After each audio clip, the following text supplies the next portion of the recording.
this meeting to order, please. Excuse me. Before we start, there's just a couple of things I want to bring to your attention. I was given these lovely tulips today. They're representative. It's Parkinson Awareness Month, and they gave these tulips to the city just as part of their promotion, because the tulip is the flower for Parkinson's. So I thought it'd be nice to have them on display here and talk about Parkinson's Awareness Month. And the second thing I'd like to bring to your attention is we have a birthday today. It's Carrie Lynn's birthday. Councillor Ebert, I should say. Happy birthday, Carrie Lynn.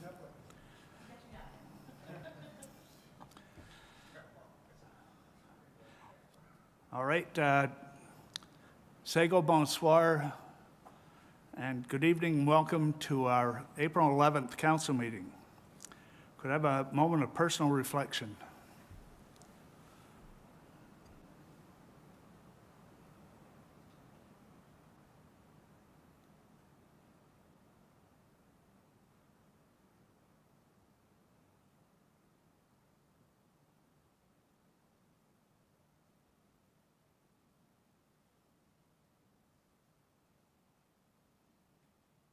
Thank you. Please stand for the Canada National Anthem and the Ukrainian National Anthem. Councillor Carr.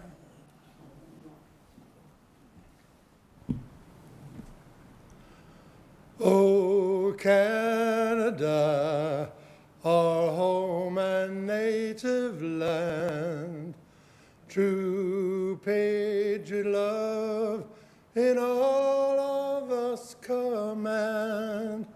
With glowing hearts we see thee rise, the true, no strong and free.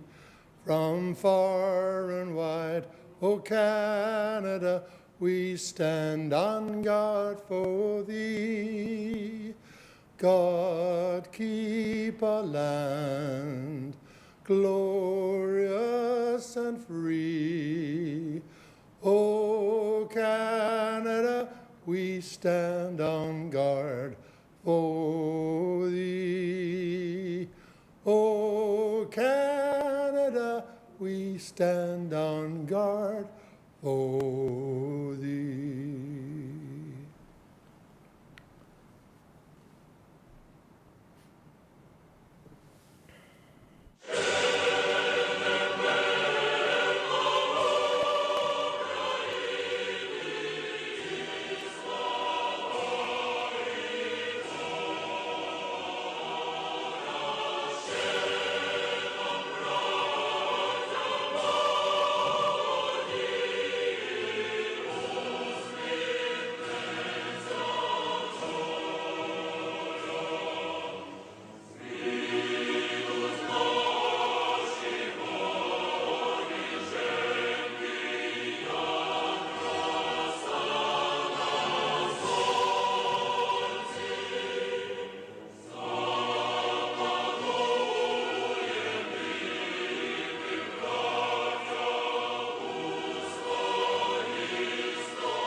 Thank you.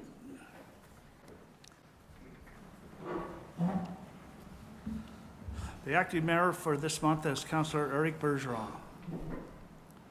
We acknowledge that we are gathering on the traditional territory of the Mohawk people of Akwesasne. Roll call, Madam Clerk. Mayor Glenn Grant, Present. Councillors Claude McIntosh, Dennis Carr, Dean Hollingsworth, Present. Caroline Hébert, Présente. Councillors Modeste Dupel, Present, Madam Clerk. Elaine McDonald, Present. Todd Bennett, Present. Justin Towndale, Present. Éric Bergeron. Présent. All present, Mr. Mayor. Any additions, deletions, or amendments? Councillor McDonald. Thank you. I'd like to move number 5 under consent to discussion, I guess to communications it is. I have a few, Mr. Mayor. We have the addition of bylaw 2022-051, authorizing the sale of land to Gotham Devrocker Development, which makes our confirming bylaw now number 2022-052. And we're going to want to move the communication item number 1 to be dealt with immediately after the presentation of the same subject.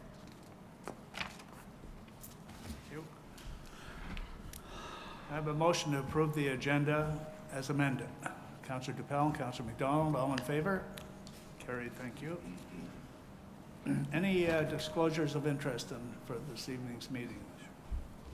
Seeing none? Could I have a motion to go in committee of the whole? Councillor Hébert, Councillor McIntosh, all in favor? Carried, thank you. I have a motion to adopt the minutes of March 28th. Councillor McDonald, Councillor Dupel, all in favor? Carried, thank you. Madam Clerk. We have one presentation this evening, Mr. Mayor, and that is the Municipal Works Yard Redevelopment Project, Administration and Garage, Multi-Use Buildings. Thank you, and I understand Mr. DeWitt is going to introduce the... Yes. Good evening, Mayor Grant and members of council. I'm just going to provide a short introduction and background regarding the presentation tonight. In 2016, the city conducted an environmental assessment, which included the review of the Municipal Works Yard to determine what facilities would be required to meet the operational needs of the Municipal Works and Infrastructure Planning Departments for the foreseeable 50-year window. Some of you may have participated in the spring tour of 2017, where we walked through the facilities and we pointed out aging, energy-efficient buildings with some leaking roofs, all of which were constructed either in the 50s, 60s, 70s, or 80s, early 80s. In addition to unfavorable condition assessment, we were also aware of potential environmental concerns associated with outdated fuel storage. We were concerned about fuel leaching into the groundwater and environmental concerns with our salt management facilities at that time. They were obsolete salt storage sheds, and we were concerned about leaching of salt into groundwater and or wind dispersal of salt dust. So since council approval of the Municipal Works Development Project, the city has to date invested in the order of $10 million towards associated capital projects, including removal of the underground storage fuel tanks, which were replaced with modern above-ground fueling station, which meets all the regulatory requirements, a new state-of-the-art environmentally safe salt storage facility, whose design continues to be the envy of many other municipalities, the installation of underground infrastructure, water mains, sanitary and storm sewers, communications, electricity, natural gas necessary to service all the future municipal works facilities and buildings, a new standby generator, which has the capacity to provide electricity to all of the future municipal work facilities in the event of a power outage, a noise barrier wall on the west side of the yard, which has been a great addition to mitigate noise generated by yard operations and screen the yard from the St. Michel Avenue neighborhood. We've received nothing but positive comments about the function and aesthetics of the noise barrier wall. And we've also added a new employee parking lot on an empty lot adjacent to the Municipal Works Yard as a precursor to the proposed new administration building and multi-use building. So from the outset, the Municipal Works Yard redevelopment project has been effectively managed by primarily two capable people in our infrastructural planning department, Miss Jennifer Majerison, who's over at the back there, and of course, Michael Fothrop. And I can assure you that we've made and continue to make prudent design and construction decisions along each step of the way. So this evening, we're going to receive a presentation regarding the 30% design stage of Phase 2 of the Municipal Works Yard redevelopment project, comprised of the new administration building and the multi-use building. The presentation will be conducted by representatives of J.L. Richards Consulting Engineers, who have been commissioned by the city to provide design and construction supervision and administration services. The presentation will be provided jointly by Mr. Lucas Bush, who's the project manager. Lucas, put up your hand there. Mr. Sebastian Racine, who's the architectural lead, and Mr. Jarrett Carrier, who is the energy systems engineer. And so without any further delay, we'll proceed with the presentation. Thanks very much, Bill. And as he's pointed out, I'm Lucas. I'm the senior project manager and associate with the firm, and I'm joined with Jarrett and Sebastian. And we're here to present the 30% design. So in terms of the agenda for the presentation, we'll cover a site overview and the phasing of construction, the administration building, some specific design elements that we've integrated into it, along with the overview of the garage and the multi-use building design elements that we're going to be integrating. And then I'll turn it over to Jarrett to speak to some of the sustainable design strategies that we'll be applying. And then we'll review the current estimates of the project costs. And then there'll be some time at the end for questions, but I will ask that you hold questions until the end, just in the essence of time. So you can see the render of the proposed construction, and in the front you can see the administration building and the garage multi-use building. We're also proposing to integrate a visitor parking lot, along with a noise barrier and some landscaping along the south portion of the lot. So looking at a site plan of the building, you can see in red here, these are the existing buildings that are slated for demolition. So the first phase of construction will be to construct the administration facility, which will allow the current administration building personnel to be relocated, which will allow the demolition of the administration storage and traffic buildings, which will allow us to construct the new garage and multi-use building. Once the remaining staff are relocated from the buildings slated for demolition, then we will proceed with demolition of those buildings. In terms of the site servicing that we're going to be integrating on the site, if primarily on the north portion of the municipal yard, that will remain as is. So our focus really is on the south section for the new development. So in terms of site servicing, we're going to be integrating a noise barrier around the perimeter, and just as Bill spoke to, it was very effective on the west side, so we're planning to implement that for the east and the south portion. We're going to be extending the water main to a new hydrant to facilitate the construction, and integrating storm services as per the stormwater management requirements. So now we've got a little blown up portion of the site plan with the proposed administration building and the garage and multi-use building. With the intent, and here's the visitor parking as well. And the intent here is for personnel to park in the new employee parking that Bill mentioned. They'll transition through sidewalk to gain access to the administration, or they can continue on to the multi-use building.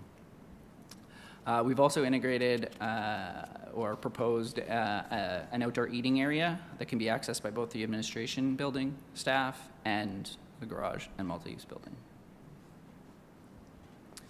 So in terms of specific elements that we're looking at for the administration building, so we're proceeding with a net zero design for the administration building, which Jarrett will speak to in a second. But it will require a high performance envelope for energy efficiency.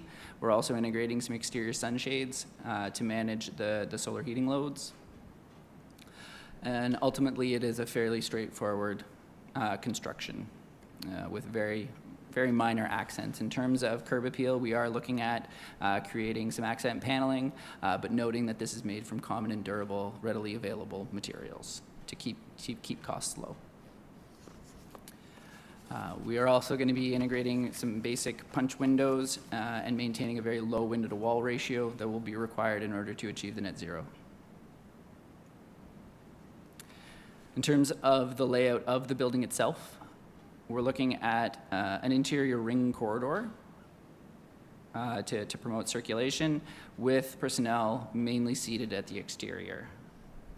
The interior service spaces will serve all of the personnel with washrooms and mechanical, electrical, IT. There is also a boardroom as well available on the ground floor. Similar to the ground floor, the second floor has a ring interior corridor with a mix of open and closed offices around the perimeter, and again, with service space and easy access to the elevator. Moving over to the garage and multi-use building. In the low roof section, you'll have the workshops and the common use areas, and in the high bay, there'll be the maintenance garage, fabrication, and wash bays. As part of the high bay area, it allows for the installation of a parts mezzanine to expand on that space and take advantage of that space. We're also looking at an energy efficient envelope, not a high efficiency, but definitely meeting today's energy codes. We've opted for a durable block wall base, just given the vehicular traffic that this is going to be exposed to for a long life. But as we transition higher, we'll go to a factory painted metal siding to minimize cost. In terms of the layout of the space, so here's a floor plan of the garage and multi-use. On the west portion, you'll see the multi-use areas, and this integrates all of the departments as required into that space with the maintenance area on the east portion. And this integrates a fabrication bay, wash bay, and as discussed, the mezzanine above the part storage. This is with a common use area central to the building, and this allows for bringing all of the services that are required for them to be a common use area. So this is washrooms, lockers, a large lunchroom, and there are also some administrative offices along the south portion. And this is all interconnected through a central corridor. So on that note, I will turn it over to Jarrett to speak to the sustainable design elements. Thanks, Lucas.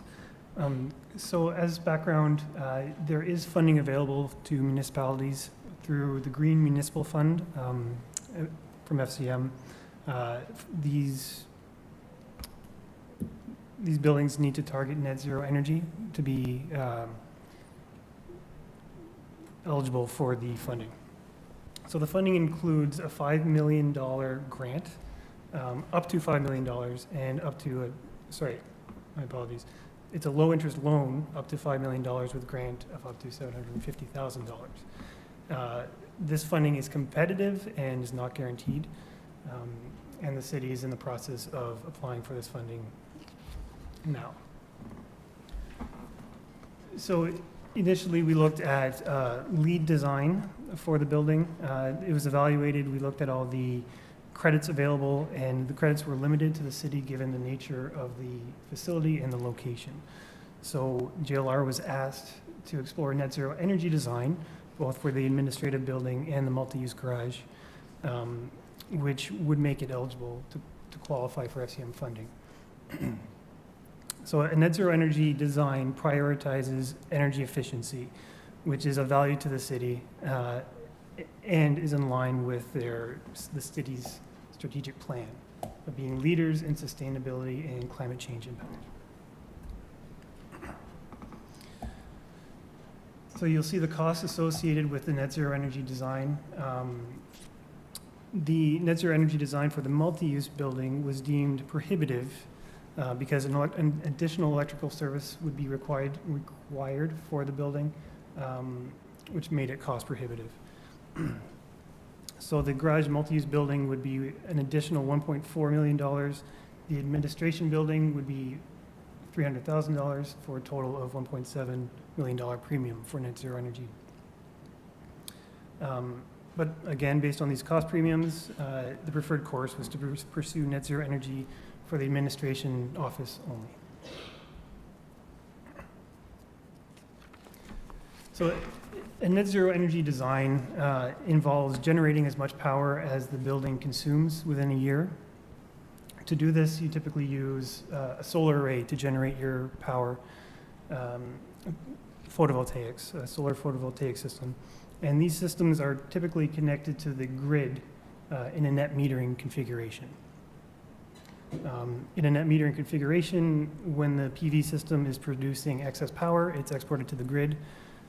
But then when you are consuming energy, you get credits towards that consumption from the energy you exported. Effectively, the power grid acts as a storage device instead of batteries. So unfortunately, Cornwall Electric does not have a mechanism to offer net metering of solar arrays. So we propose a net zero ready design where we build a high performance building that is ready to accept a solar array in the future if and when that becomes possible.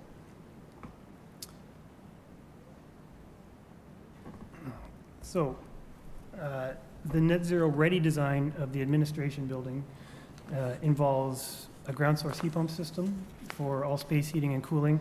It involves enhanced insulation, high performance windows, and other common high efficiency elements of a building. And it also includes a small solar array, a low displacement array that's 48 kilowatts that will not export to the grid. So it meets the criteria of Cornwall Electric. And given the net zero energy ready design, the greenhouse gas emissions associated with the building is reduced by 99% relative to a conventional gas heated building.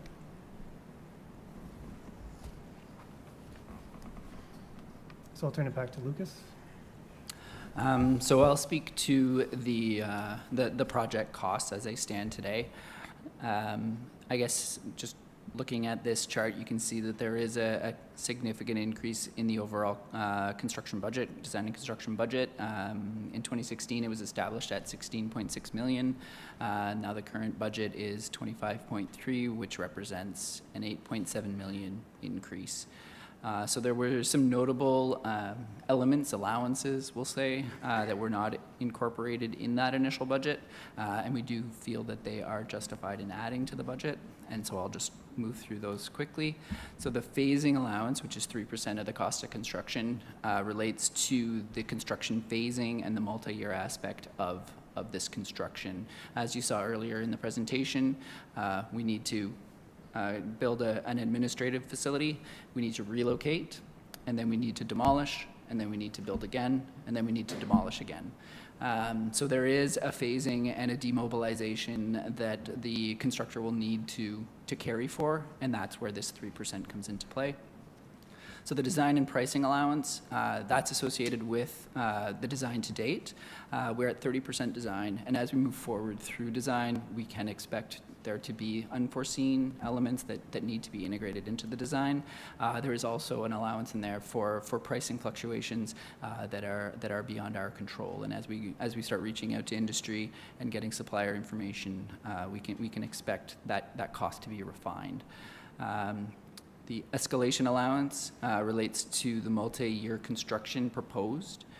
So you can expect that there would be a CPI influence on the constructor's costs, which they will carry even at tender.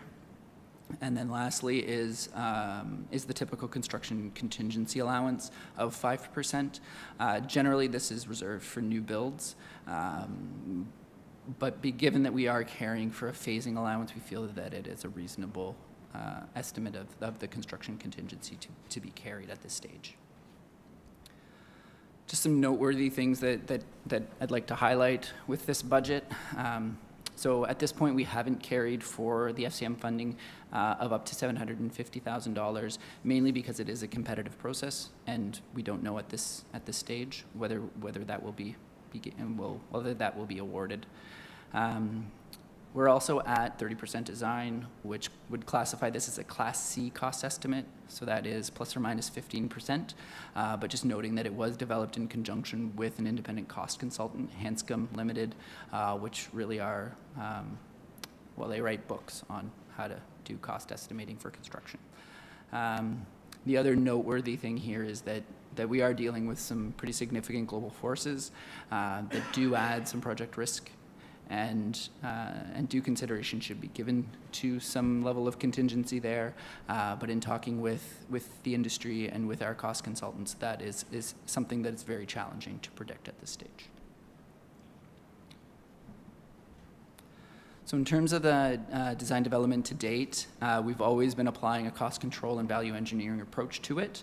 As Bill pointed out, we've been doing our best to be as fastidious as we can with decisions to limit the influence of cost on that.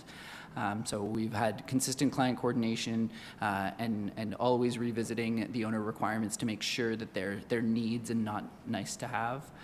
To that end, we do have a full tracking log for all of the design decisions to date and those cost influences associated with it. And at each project milestone, we take the time to look at potential savings, how we can limit these costs as we move forward. One notable influence on that was the schematic design, where we were able to work with the client and the stakeholders, and we were able to reduce the multi-use, the garage multi-use building by approximately 600 square meters, which is a significant cost savings. We've also worked to make sure that the level of finish is accurate and that we're selecting finishes that are readily available, durable, and cost-effective. Additionally, we've identified and evaluated potential value engineering options. One of those detailed evaluations was done for the net zero cost premiums, which ultimately led to the realization of the $1.4 million for the costs associated with the garage multi-use building, and ultimately eliminating that from the budget. Just given the overall increase in the budget, we felt that it was necessary to highlight some of the rationale behind why there may be such a large deviation. So, and I think the biggest influence here, and I think it was presented to us by the city, was just that the current procurement processes are leading to prices and costs and quotes that are above the building CPI rates of inflation, with notable years between 2017 and 2019 seeing an increase of roughly 20%, with other municipalities flagging about 30%. In discussion with Hanscom, what really should be anticipated is about a 4% per annum escalation cost. So we are seeing a definite escalation of the costs associated with it, and given that the budget was established in 2016, I think you can appreciate that there would definitely be some increase in cost there. The other notable element that we wanted to highlight is that, based on our understanding, the costs, the budget was established based on a cost per unit area element, and which lacks a level of accuracy, I would say. Whereas what we've done for our Class C is an elemental cost breakdown analysis, which we believe better represents the requirements, the owner requirements. There has also been some notable increases to the budget, or I guess increases in scope. The noise barrier wall being a very significant cost, which we do have detailed costing on along the east and the south property lines. We've added in the net zero cost premium, noting that a feasibility study and cost analysis was done and deemed reasonable to proceed with net zero. There has also been an element for landscaping, all of the site servicing and the site works that need to occur on it. So those were added to the budget.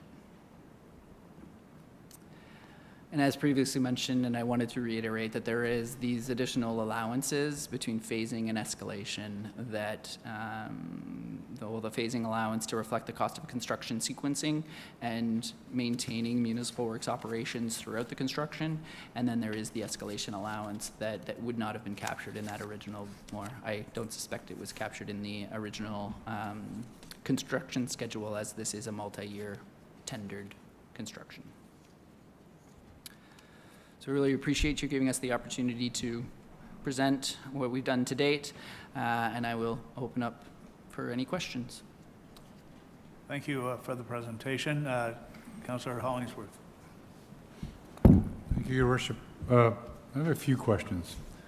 First of all, on page 21, when you make reference to procurements, does that, do I understand this correctly? Is that suggesting that the way we do our business is kind of flawed? Maybe it was a poor choice of words. It's not necessarily how you procure, it's just what you procured. So the actual quoting and So we didn't quote on what we actually ultimately need. Is that making sense? Or what we decided we wanted at the end of it? I guess another way to say it would be when you anticipate what you put out onto the market and what you expected the price to be, it was higher by about 20%. I believe, do I get this right, in industry they make reference to the term change orders. Is that what we're talking about here? No, that was not my intent with the wording there. Okay. It was more just that the purchased costs were higher than established. Okay, fair enough, thank you.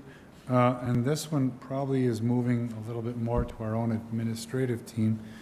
So $8.7 million, Ms. Bailey, what's the current, I'm assuming we're gonna have to do some financing here. What's the current rate of interest? I mean, I realize that number is gonna go up and down. Is it around 5%? Is that making sense? Through you, Mr. Mayor, 5% is probably a little high right now, but it does depend on the term that we take out and the amount of money borrowing. So, Typically, what, 10-year term? probably closer to a 20-year term. We 20 would do years. for the municipal works yard. Okay, so that 8.7% at 20 years, at, let's say 4%, we're tagging on at least another $5 million over and above that 8.7. Is that number somewhere in the ballpark? I wouldn't have that for you currently, but I don't, right now the city isn't borrowing at 4%. We're probably borrowing at 3.2, 3.3.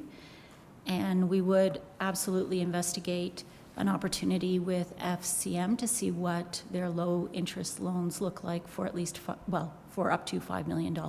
Okay, now, do we have an idea how we're going to pick up the extra $9 million? Do we have some, like, we're going to finance some, and what are we doing with that?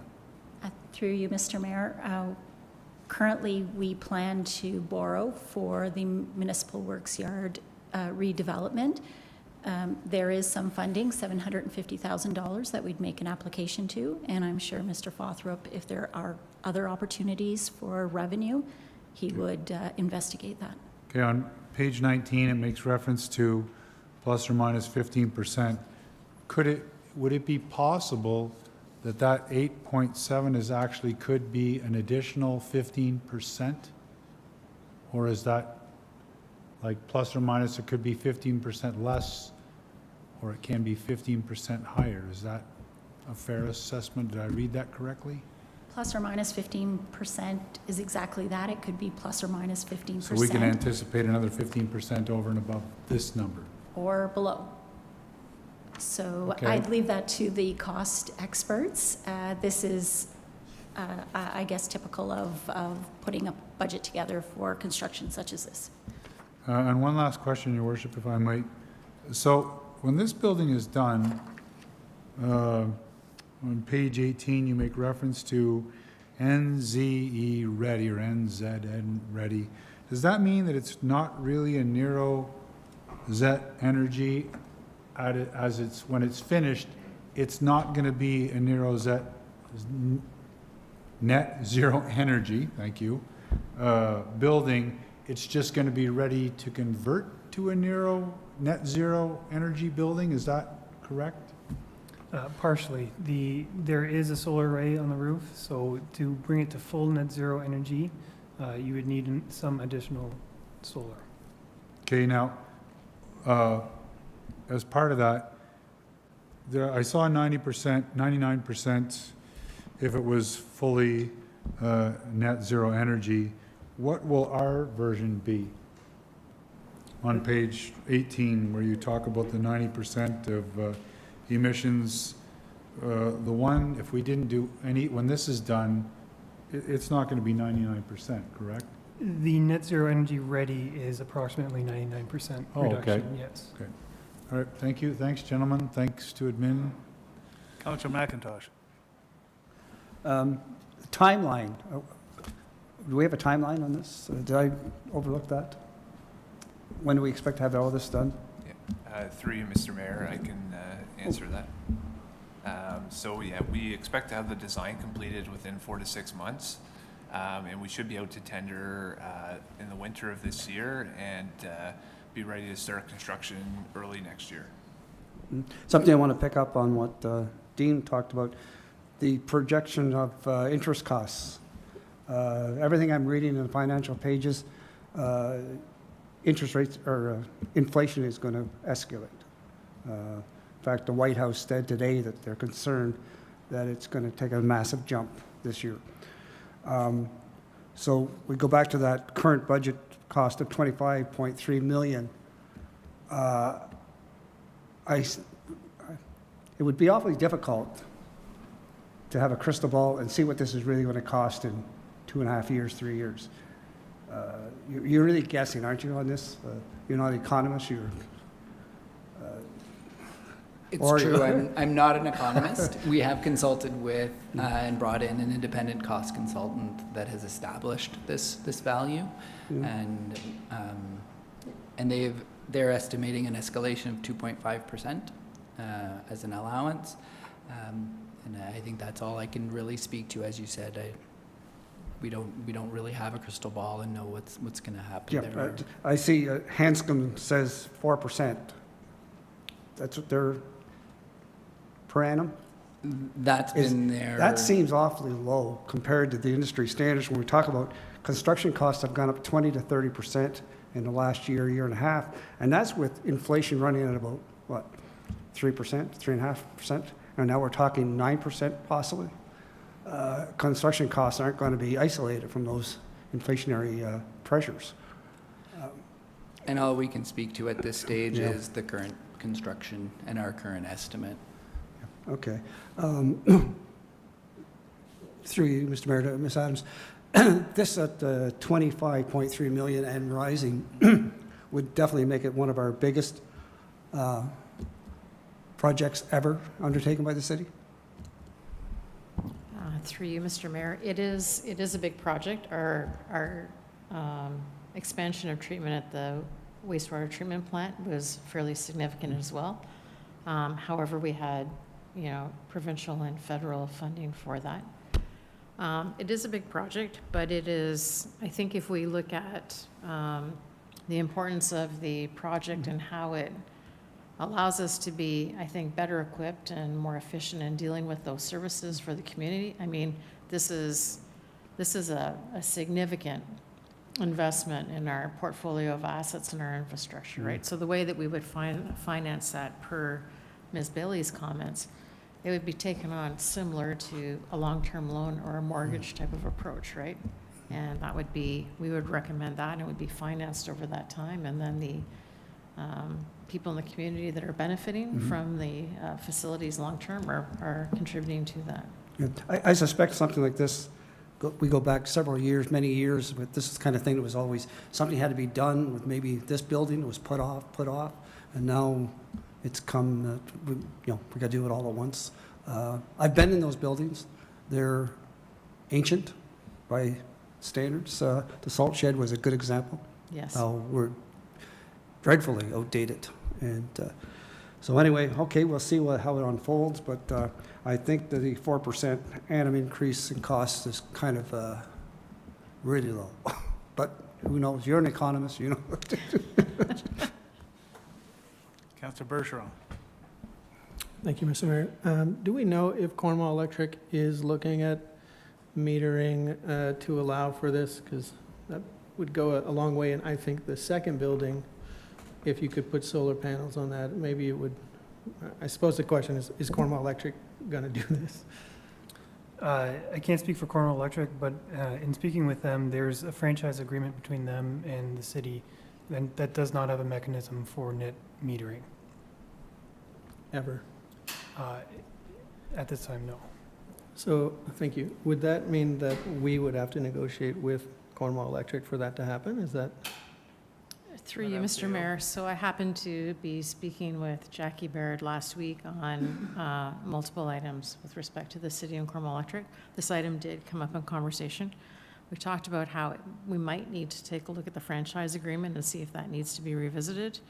And I think that there's an awareness that that is the direction that many communities are moving to, right? So I think the complexity as well is that Cornwall Electric secures very reasonable rates through Quebec to provide to our users in Cornwall.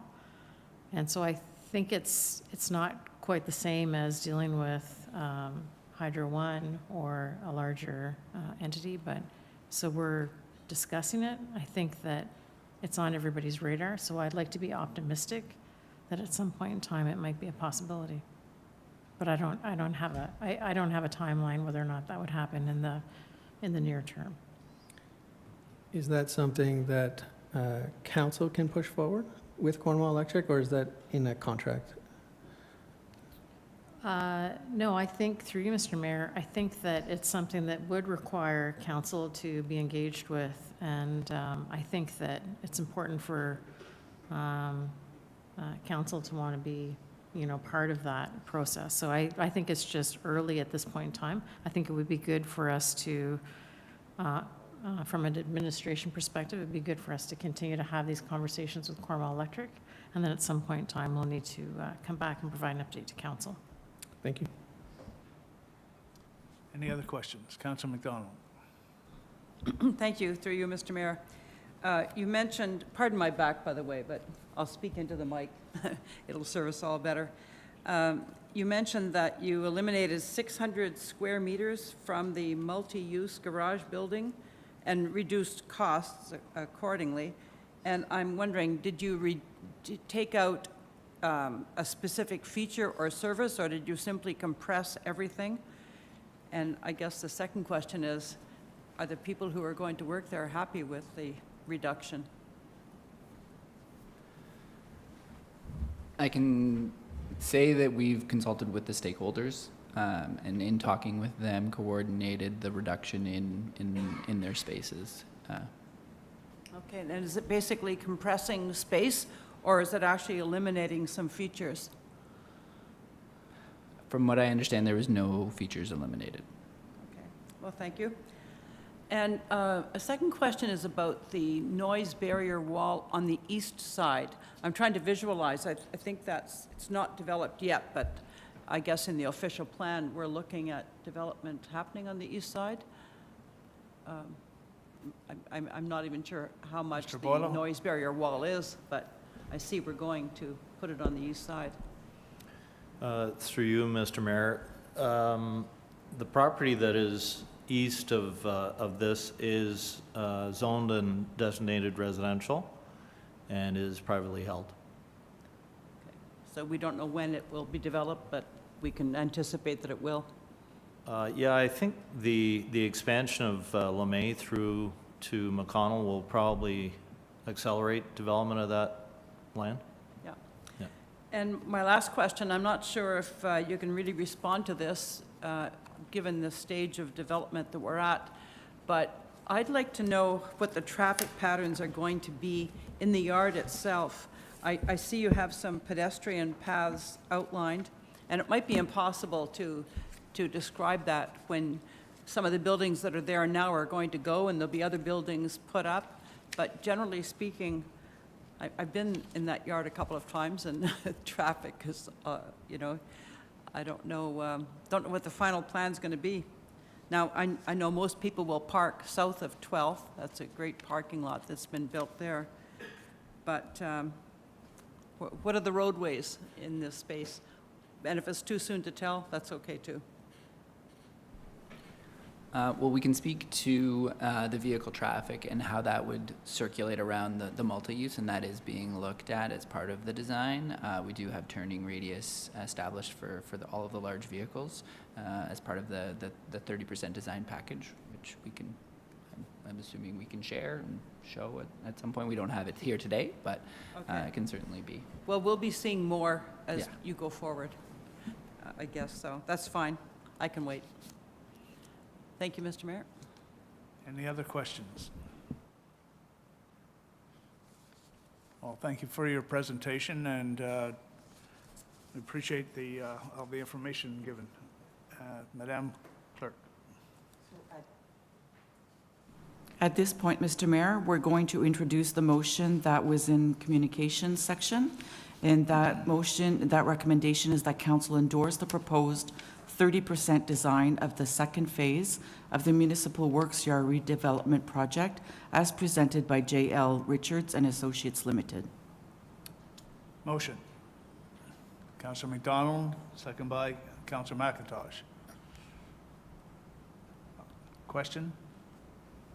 Not a question, I don't think, there's a comment. I won't be endorsing this, it's just way over budget. I think I'd really like to kind of relook at this project as a whole. This is a long-term project that's 50% over budget already, so I won't endorse this, but I think it needs to be relooked at some point.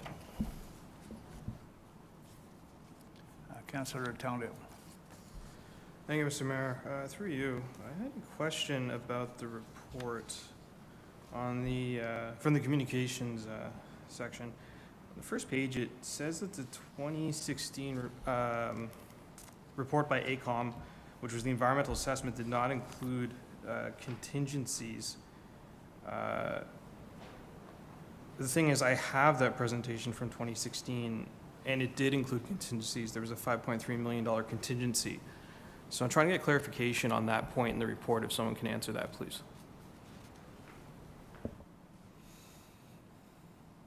Madam CEO. I'll refer it to, I'm not sure if Mr. Fothrop's able to answer it, but I'll refer it to Mr. Fothrop. Yeah, absolutely. Through you, Mr. Mayor, yes. So the AECOM report did include contingencies in the actual report, but the estimates that were the 16.6 million for this project did not, that number does not include contingencies. So the original environmental assessment did show a 20% contingency when it looked at all the projects, but the number you see, that 16.6, doesn't include that 20%. Okay, I think that clarifies that. Thank you. A comment as well, through you, Mr. Mayor. I tend to agree with Councillor Bergeron. A number of years ago, I raised some concerns about this project because we saw the costs trickling up. I made some comments then that I was concerned. I had the audit committee look at it. We started receiving quarterly reports on it. And now to see the costs, well, you know, I don't want to go into hyperbole, but see them skyrocketing, it is concerning. I mean, there's a lot of factors here that are crunching these numbers. Obviously, there's external factors with the current state of the world right now, including supply chain issues, the pandemic, inflation. I was reading this week that the Bank of Canada is about to increase its interest rates by 0.5 percentage point, which is the first time in I don't know how long. All these factors together, combined with our plan to borrow to finance this project, it's concerning to me. I think that we need to stop and maybe take a look and find a different way forward. I do believe this project does need to be completed, but it also needs to be fiscally attainable. And right now with the cost overruns, I'm not sure that it is.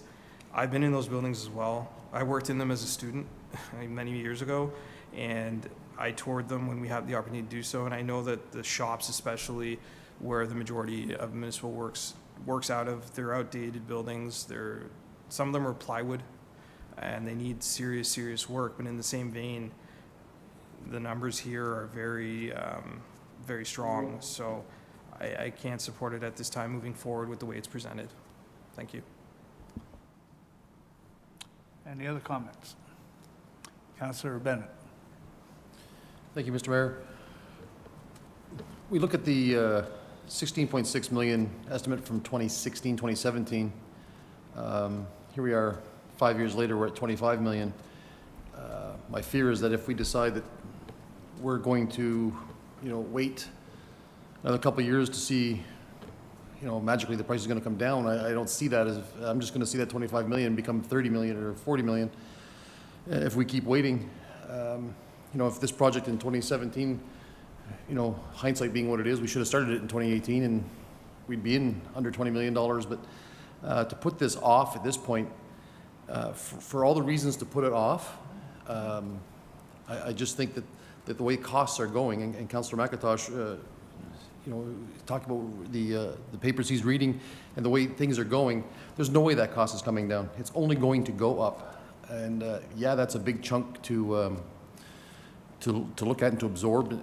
But if we think that price is going to get lower, we're blowing smoke here. It's not going to happen. So I think we should accept this report and get this project going before these costs starts to go up any further, because 5 years down the road, if our taxpayers are concerned about this number right now, we'll see how concerned they are in 5 years if we don't do anything. Thank you. Councillor Hebert. Thank you, Mr. Mayor. I guess I just wanted to echo the comments from Councillor Bennett. When we toured this facility going on 8 years now, 7.5 years ago, I'm going to assume they did not stage it with buckets full of water and holes in the roofs and overcrowded office spaces. And it has only gotten worse, I can only assume. And if we hold off any longer, costs are just going to rise. There are things that are beyond our control. And I would like to assume that our administration and consultants have been designing this in the most conservative way, considering the taxpayers. I don't think they're looking at extravagant finishings and whatnot. This will be a facility that will be very well used. It's being overused now. And so I urge my colleagues to move ahead with this today, because if this comes back to the next council in a year, 2 years from now, we'll see the number continuing to rise. Councillor DePel. Thank you, Mr. Mayor. So over the weekend when I was going through our agenda, and I was having the same thoughts as Councillor Bennett was having, that if we would have acted on it in 2018 or 17, we would have had quite a bit of it done now. It is certainly alarming to see the increase in the budget or the projection, but I'm with the majority of my colleagues when we know the prices aren't going to come down in the next little while. So I think the longer we put it on hold, the more expensive it's going to be to have the end result. So I will vote in favor of this evening. Thank you. Councillor Carr. Thank you, Your Worship. We have a lot of projects in our lap that we have to make some decisions upon. And we just went through a budget process not long ago, and we all agreed. Here you're talking about what initially was $16.5 million, is now considerably more than that. And do we know what it's going to be like in a year's time? What is it we want to do in the next 12 months, 24 months for the city? What buildings do we need to upgrade that we have no choice in? And what are the improvements that we have to make before they get way out of our ability to pay for them? How many projects do we have now that we don't have the money for, but we're going to borrow? How long can we keep borrowing? I think we have to sit down as a council with administration, look at all the things that we have to do in the next couple of years, and decide what are the priorities and what must we do now, and what are some of the things that we can maybe delay for a little while. Thank you.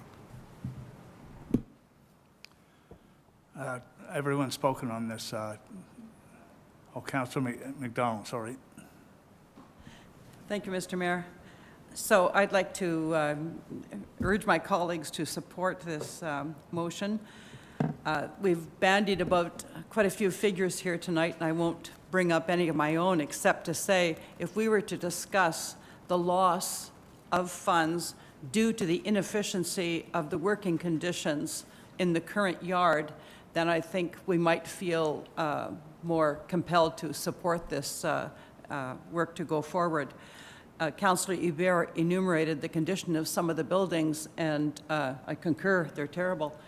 And I mean, duct tape will only hold the buildings together for so long, and I think we have to move on this. So I urge my colleagues to support it. Thank you. Councillor Hollingsworth. A quick question, perhaps to Mr. DeWitt. Are those, that main building and the other ones in question, are they at the end of their life? The current existing, through you, Mr. Mayor, you're talking about the current administration building? I mean, there's a lifespan for most of the municipal type buildings. They do have, they're not like, you know, cathedrals that last a couple thousand years. Are we at the end of the road with this particular building? We've had an evaluation done by ACOM at the time in 2016, and they've recommended that that the building has reached the end of its life. Okay, one other question. What is the cost, current maintenance cost of the couple of the buildings on that property right now? A ballpark. Through you, Mr. Mayor, I don't have an answer for you on Okay, that right then now. where I'm going with this, maybe I'll generalize it a little more. Is it safe to say that if we put up some newer buildings, the maintenance costs will be reduced? Absolutely, absolutely. Well, Your Worship, I must confess that $9 million feels somewhat staggering to me, and I don't think it's going to be 9. I think it's going to be probably closer to 11 or 12 by the time it's over and above what the original budget is. I honestly believe that. But I think Councillor Bennett makes a valid point. I don't see the numbers going down 5 years from now. They never go down. They've never gone down, at least in the 30 years that I've kicked around. So as much as it really pains me, and it just, I kind of would like to not do it, but these buildings are done like it's over. So I'll vote in favor of the project because I think it needs to be done. But it really pains me to have to spend $12 million over and above the original budget. I guess it's one of those hold your noses and raise your hand and get on with it. Thank you.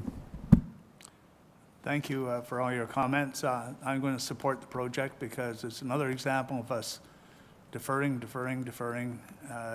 when I'm sure when they go into budget deliberation, say, well, we'll defer that till next year, and we'll defer it till next year, and eventually you have to do it, and we have to get it done. So as former Councillor Burnett said, this is the less sexy part of our servicing, but it's a very, very integral part because we get the phone calls when the streets aren't plowed, et cetera. So I'm going to support this because I think it's going to increase efficiencies and it's going to reduce, as we were talking about, service costs as well, maintenance costs. So anyway, all in favor of the motion? Opposed? Carried. Thank you. Madam Clerk. Under consent reports, we have a few proclamations. One recommending that Council proclaim Sunday, April 24th, 2022 as Human Values Day in the City of Cornwall. The next one is that Council proclaim the month of May 2022 as Community Living Month in the City of Cornwall. Craft Shacks Rock the River Beer Edition. Recommending that Council declare the Craft Shacks Rock the River Beer Edition an event of municipal significance. This event will be taking place on May 21st, 2022 from 1 p.m. to 10:30 p.m. at Point Maling.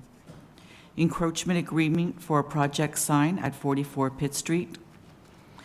The recommendation is that Council approve the necessary encroachment agreement for the existing project sign for Pot of Gold located at 44 Pitt Street. Request for Proposal 22P01, Engineering Services for Raw Water Intake Infrastructure Upgrades, with a recommendation that this RFP be awarded to EVB Engineering from Cornwall at a total bid price of $224,179.14. RFP 22P02, Design and Construction Administration Services for the Affordable Housing Stacked Townhouses.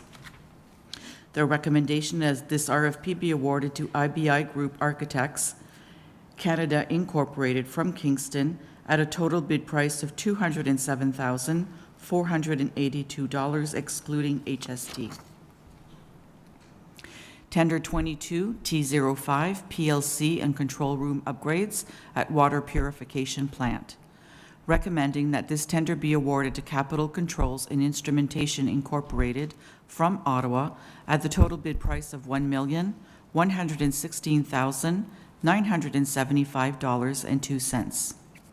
And that council approve the reallocation of $613,331 from the Water Purification Plant Upgrades Capital Project account to the Supervisory Control and Data Acquisition, SCADA, Upgrades Capital Project account to fund the shortfall associated with the recommended award of this tender. And finally, Tender 22T17, 2022 asphalt paving and concrete works at various city streets, with a recommendation that this tender be awarded to Malian Excavation Ltd. from Cornwall at the total bid price of $2,986,249.31. Thank you, Madam Clerk. Motion to approve the consent. Councillor Hebert, second by Councillor Bennett. All in favor? Carried. Thank you.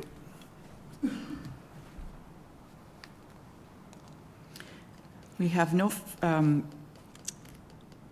reports from unfinished business, but we do have the unfinished business listing for April 11th, and we're looking for a motion to receive that. Motion, Councillor DePelon, Councillor Bennett. All in favor? Carried. Thank you. Moving on to communication reports. NOMO May 2022, with a recommendation that council receive this report and that council direct administration not to enforce Section 3 of the Yard Maintenance Bylaw 2013-212 as amended from May 1st to May 31st, 2022. Motion? Councillor Hebert, Councillor McDonald. Question? Comments? Councillor McIntosh. A couple of things. Are we, when it comes to our parks, through Mr. Mayor to maybe Mr. DeWitt, what's our policy going to be on cutting grass and public property? Through you, Mr. Mayor. So what we've decided is we've, as a trial or an introductory year with this initiative, that we would select less places that parks and public property that doesn't have a lot of public traffic. So, for example, one of the locations that we're looking at is the Municipal Works Yard itself, and letting that grow for during the month of May, and then cutting it subsequently on the 1st of June. But we're going to still cut grass in Gaydon Park, Lammer Park, all the city parks and boulevards and through you, Mr. Mayor. Cetera, yes, cetera? yes, all the high traffic areas, I'll call them, Lamoureux Park, the high usage parks and the boulevards. Yes, we will be cutting grass on those. Is there a reason why we wouldn't take part in this? Dumb question, but why would we cut the grass when we're asking residents or suggesting they don't have to cut theirs? Through you, Mr. Mayor, I think we're just trying to gauge what the public reaction is going to be. Yeah, I'm going to cut my grass because I have an animal and I don't want animals getting ticks in the backyard, and ticks hide in tall grass. And not long ago, the medical officer of health reminded everybody to keep grass cut short. You didn't want your animals getting ticks, whatnot. I'm not into pollination. I have no, it's way above my pay grade, but I understood those insects pollinate up until the end of August. But anyway, that's, so we're not going to enforce anybody who has tall grass in their front yard or backyard. This is a completely voluntary program, so Yeah. those people who want to participate, they're welcome to participate. We will not enforce the grass cutting measures until June the 1st. Is that a big problem in the city in the past without this? Through you, Mr. Mayor, I'm not aware of it being a problem. Yeah, okay. And will this continue every May? Is that the logic behind this, that this will become an annual thing? Through you, Mr. Mayor, if it's successful, depending on what kind of feedback we get, I think it would continue into other years. Yeah, okay, that's fine, that's good enough. Councillor McDonald. Thank you, Mr. Mayor. I want to commend administration for bringing this forward, and especially for bringing it forward so judiciously, making it a matter of choice for residents who wish to do the no-mow or to mow.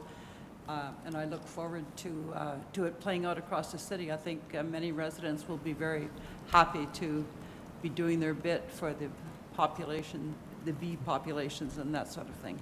It'll be a good experiment. Thank you. Anyone else? All in favor of the motion? Carried. Thank you. Our next item is the Waterfront 2022-2023 Capital Projects Update, with a recommendation that Council authorize the completion of the Point Maling design with budgeted funds in 2022 and move the bike share strategy, the off-leash dog park study, and the public art strategy to 2023. Motion, Councillor McDonald, Councillor Bennett. Questions? Councillor McDonald.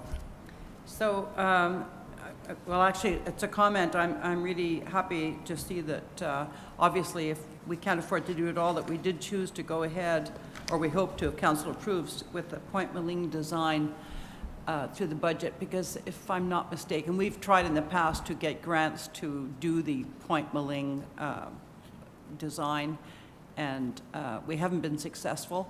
So I'm glad it's going ahead, especially because with the emphasis right now on the Portlands that the co-owners are working on, trying to make that a more welcoming place for people. It'll be very good if Point Maling is developed too. So congratulations. I hope it goes through, but I'm glad administration made the choice they did. Councillor McIntosh. Through you, Mr. Mayor, to maybe Ms. Adams. Who owns Point Maling? So I believe that's Transport Canada, correct? I'm going to have Mr. Boileau. Mr. Boileau. Through you, Mr. Mayor. Yeah, that parcel is so, as Councillor McDonald points out, the harbor lands are co-owned, as you know. And then adjacent to that is one parcel that is quite small that also belongs to Transport Canada. And then following that, all the way from Point Maling to the Spillway Bridge is one parcel that is also deemed surplus by Transport Canada. And so a project that would occur on that property would either require their permission or perhaps the lands would have been transferred to the city or to a co-ownership, or however that gets resolved. But I do believe that Transport Canada considers that land to be transferable to the city, and so we're trying to advance the project for Point Maling so that when the design is ready and perhaps the surplus lands are dealt with, that we could see a construction of a building. One of the reasons that we're seeing that there's a great need there is, in addition to the opportunities that there are on Point Maling, going through COVID for the 2-year period, we saw the need for public washrooms, and so we expect that that's going to help that area considerably. Are we in negotiations with somebody to acquire that land? This goes back to the previous council. We discussed this, and we had a design that we approved, and there's a bit of a debate over the road going up through the point. So things have stalled? Yeah, through you, Mr. Mayor. COVID did delay our discussions and meetings with Transport Canada. However, we've had some very recent meetings and are now in meetings with Canada Lands Corporation, which is really important because that's who they expect will be transferring the lands. And so it's encouraging that the meetings are advancing and we're having these conversations about what may possibly occur with what parcels. Okay, sounds good. Can I talk about the dog park study? Is this something new? I thought several years ago, we had a study about the possibility of a dog park. I think it was 2 or 3 locations pointed out. And I believe the folks promoting the dog park wanted waterfront property. So is this a new study? We're updating the other study, or? Through you, Mr. Mayor, it was actually in the Recreation Master Plan, the last document. It's in the document again this time. It's also in the Waterfront Plan, which is an approved item within that council did consider. This is the design, and I think when that occurs, I think we're going to reach back out to the public to get their reaction to, do we see this as a waterfront item, or do we see this as something that we would prefer to have elsewhere? So that's part of it. But of course, we're talking about not doing that this year. We're talking about putting that up. Those of us who live in the West End know there's a unofficial dog park, yes, hydro property. A lot of people bring their dogs up there. Is there any possibility of hooking up with hydro and developing a dog park in that area? Or it is certainly a possibility, and we would consider it. Of course, we would need permission.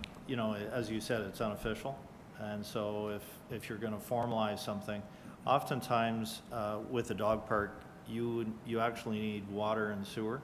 So, this is an unofficial location, because of its size.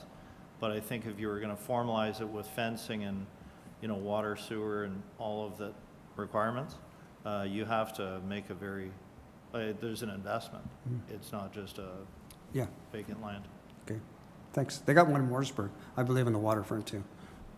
There are many in many different municipalities, Ottawa, Toronto, and all kinds of good examples. And if we're going to build one, we want to make sure we build it right. So, Councillor Carr. Thank you, Worship. I have a question for Mr. Boileau. Several years ago, I served on the Waterfront Committee, and there was plans drawn up, for Point Moline, and they were never acted totally upon. Are those plans still available, and could they be part of the solution to what we're talking about now? Through you, Mr. Mayor, absolutely. They're fairly recent plans, but as you will recall, there was a fair amount of division between opinions of whether it should include vehicles, not include vehicles, and so on. So now that we have our waterfront plan, and it has a bit of a concept of what should happen on Point Moline, we want to take that plan, present it to someone.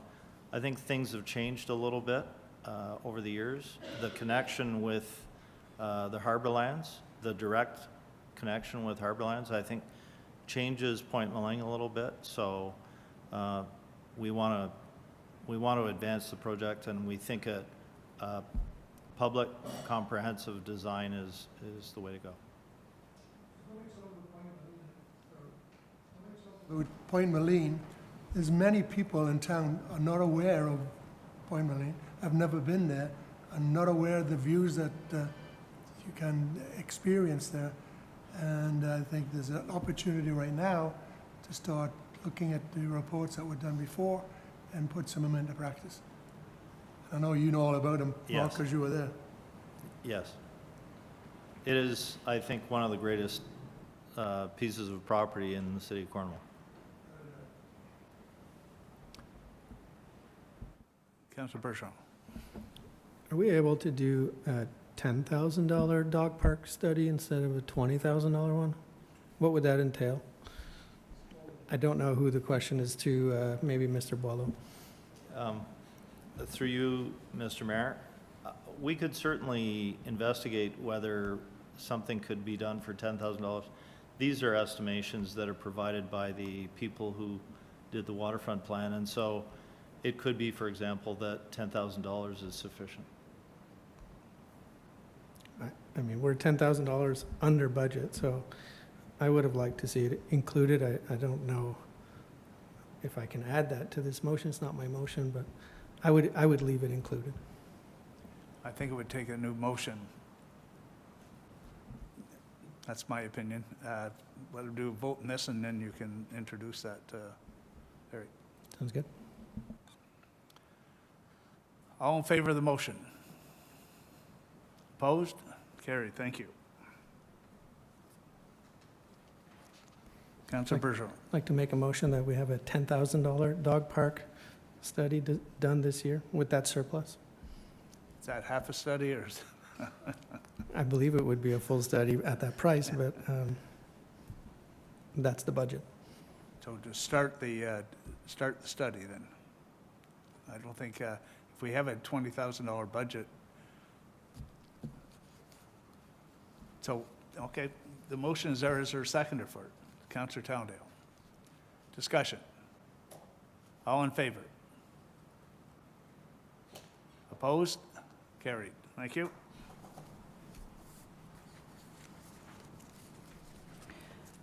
Our next item is Signature Festivals providing in-kind services with the following recommendation: that council consider the Cornwall Triathlon, Optimist Club of Cornwall Rib Fest, and the Cornwall Water Fest Dragon Boat Race as signature community festivals in the City of Cornwall, and therefore recognize the financial support the city provides separate from the municipal grants program.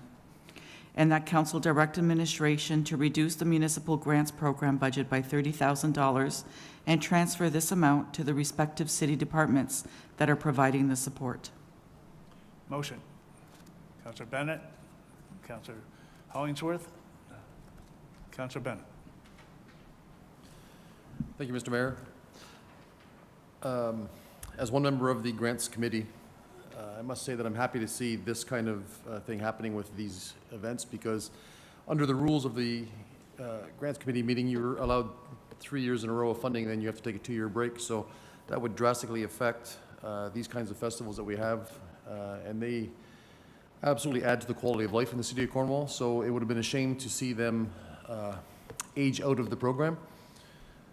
So I am in full support of this, and there may even be a couple others that should probably move over into this type of permanent funding. So I will absolutely support this. I think it makes good sense, and it supports these kinds of festivals that are very important to our community, and ensures that they continue to get their funding. Councillor Hollingsworth. Kind of piggyback a little bit on Councillor Bennett's comments. I think, Your Worship, sometimes we establish policies and you know, they fit for the most part.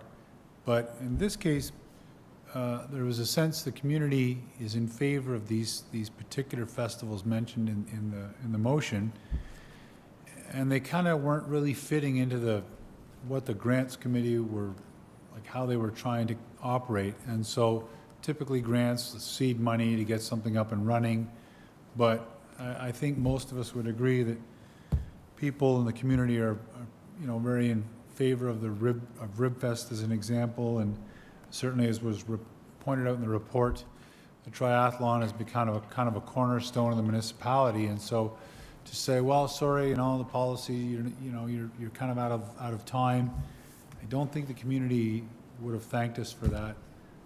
So this in-kind sort of signature event thing, motion is kind of a way of sort of fixing that gap in the policy in terms of bigger financing for something more grandiose, as opposed to something that just needs a little bit of seed money to get up and started. So I'm hoping the rest of council will support the motion. Thank you. Thank you. All in favor of the motion? Opposed? Carried. Thank you. Now we're going to move back to consent item 5, the Building and Bylaw Quarterly Report. which has a recommendation that council receive this report. Councillor McDonald, seconder. Was that motion or my chance to ask a question? Okay, go Okay, ahead. Thank you. So I would just like a little bit of help understanding the figures in the bylaw rather than the vehicular traffic questions. I noticed that we have figures at the bottom. For example, there's 205 we'll look in, sorry, may as well start with January. We have the number of inspections is listed as 210, but I don't think the numbers at the top total 210. So obviously, does this represent carryovers from previous inspections or previous periods? And then when you go from January to February, are these January figures, are they cumulative? I think they mustn't be, because January has 210 investigations and February has 205. But where would we look to see what the resolution count is? Of the number of inspections performed or the number of complaints made, what's the end number? Like, how many resolutions have we achieved? Or maybe it takes months to get some sort of resolution from an initial complaint. So I'd just like a little bit of help walking through those figures. Mr. Botta? Through you, Mr. Mayor. Yeah, so the numbers at the top, so if we look at January, there are 72 cases that would have been created, so those are files. And so there would be numerous inspections required. Sometimes it's as easy as one inspection, but oftentimes there are more than one inspection required for each case.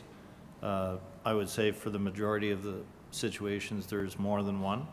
Typically an initial and then a follow-up, and sometimes, unfortunately, more in between. In terms of resolutions, I don't think that we're looking at anything that shows resolutions, but maybe what I'll do is I'll see if we can amend this reporting so that we can see something there. Okay. But certainly, resolution sometimes takes months. I'm sure. Yeah. Yes.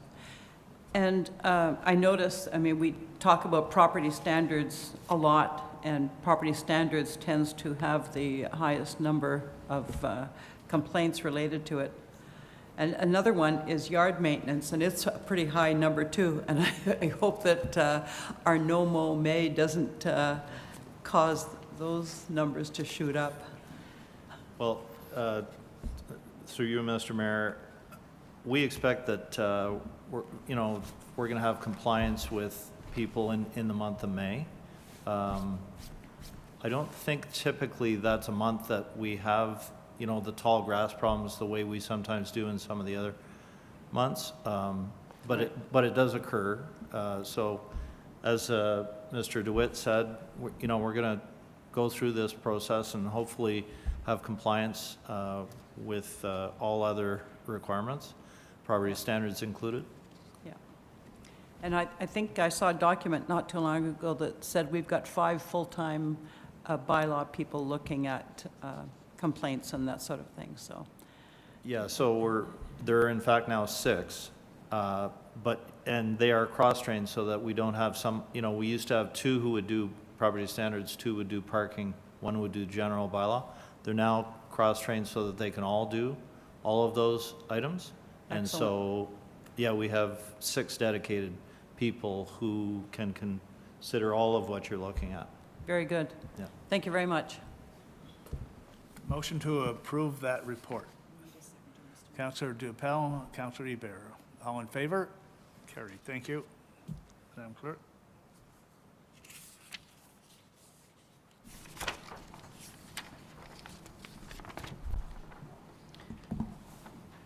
Bylaws 2022-44 to 51 inclusive, listed on the agenda, are being presented to council for adoption.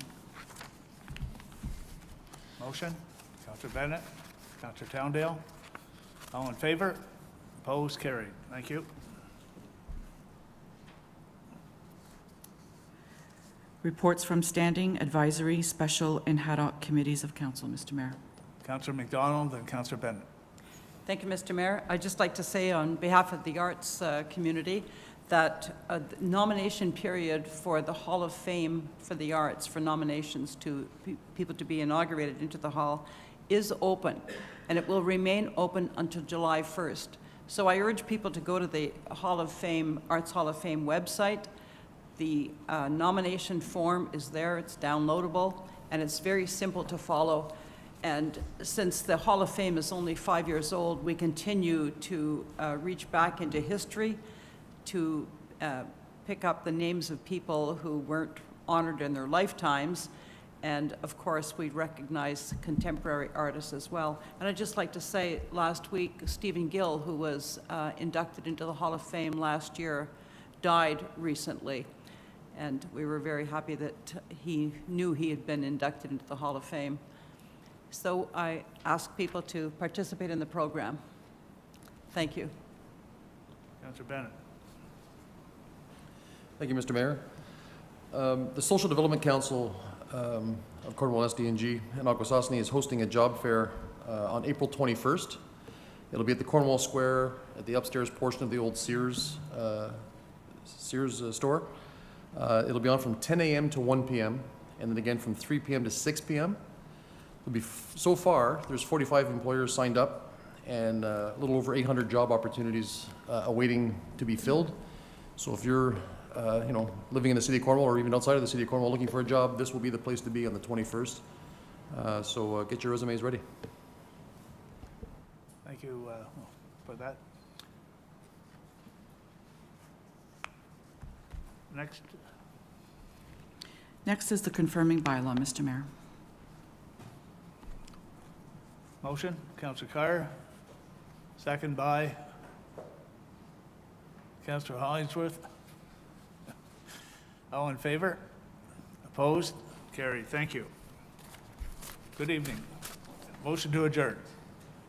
Counselor Towndale, Counselor Bennett. All in favor? Thank you. Good meeting. So, Mr. Mayor, what are you going to do with those tulips?